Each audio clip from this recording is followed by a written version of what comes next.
So, for today's mukbang, ayan, another video, another mukbang. Meron tayong ditong cheese platter. Ayan. So, meron po yung bacon, may meat, may iba't ibang salami, iba't ibang cheese for sure, 'di ba? Kasi nga cheese platter, merong grapes, merong cherry. Dapat may mga apple, meron ding biscuits. Ano pa yung meron dyan? Yan. Dapat may mga breadstick din pero hindi available. Or dapat mas marami din sana yung yung mga fruits kaso yun hindi available. At syempre meron tayong zucchini or yung maliliit na hindi ko alam kung ano sa Pilipinas.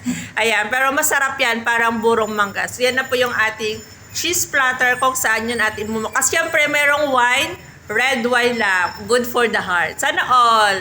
Ayan. At yun nga, umpisahan na ba natin ang ating cheese platter mukbang yan. So, sausage. Ay, grabe. Masarap yan. Yan. So, ito naman mga more on healthy stuff naman to. Ayan. So, di ba?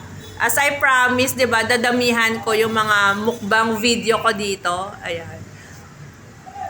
So, yan. Hindi ko na alam kung anong susunod ko dyan. Ayan. So, yung mga cheese, ayan, may cheddar, may goat cheese ba? Wala. Hindi ko masyadong kaya yung goat cheese and hindi rin siya available dito sa amin. Ayan. And syempre yung cherry, yan. One of my favorite. Ayan. So, dapat meron ding mga strawberry, ganon. Yung iba, depende din. Depende sa choice mo kung ano yung pinaka-prefer mo. Ayan. So, ako, ito lang yung mga available dito sa amin.